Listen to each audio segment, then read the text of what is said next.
Hello readers! It is Friday, January 22nd, and I'm going to do a Friday Reads. This is a video in 3 parts. The first part is what I finished today. The second part is a little bit about one of my reading resolutions related to poetry. And the third part is what I'm reading this coming week. So let's jump right in.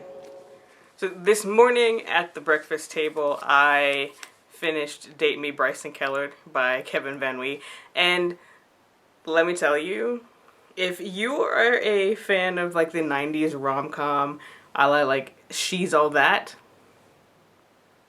this is it for you. It was the perfect amount of mushiness, and I cried a little bit toward the end because I had some feels.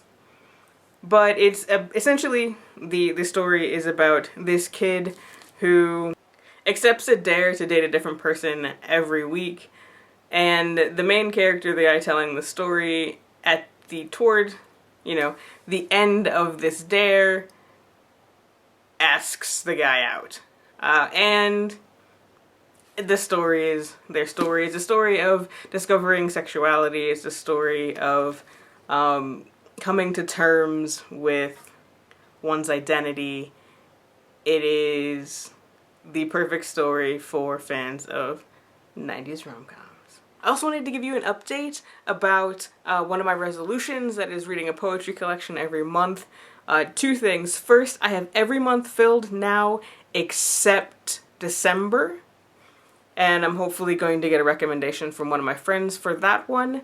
If you're curious about what's on my list at all, I'll leave a link to my TBR in the description, and there's a tab on the spreadsheet that is Poetry Collection of 2021. So January, I am reading Citizen Illegal by Jose Olivares, and it was one from that Teach Living Poets session from a conference that I attended. I'm about halfway through at this point.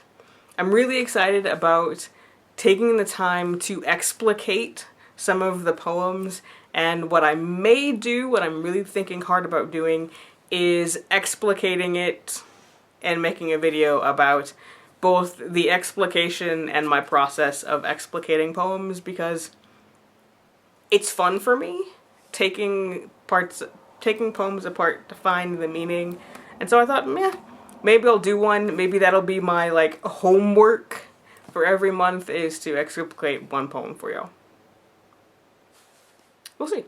And then finally, what I'm reading this weekend. So I'm finishing The Blackbird Girls, which is set in the 80s and the 40s, and it's a narrative about both World War II and about the aftermath of Chernobyl.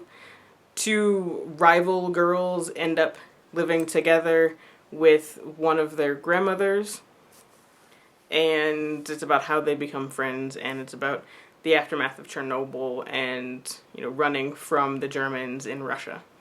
I'm not historical fiction is never really my go-to, but I'm really enjoying this. I'm about halfway through at this point. I will probably finish it somewhere around midday tomorrow. And the other book I'm starting this weekend is A Good Girl's Guide to Murder by Holly Jackson. I don't know anything about this, to be perfectly honest. It is on my list of books to read. A number of people who, I believe they said they like mysteries, have raved about this book, so I figured I have it, it's time to pick it up, and so that's what I'm doing. So that's what I have been reading, or a little bit about what I have been reading, and what I will be reading this week. What do you have on your docket? Also, what's happening? Leave it in the comments. I'll see you there soon. Until then, I'm the Supplier wishing you happy reading. Don't forget to be awesome.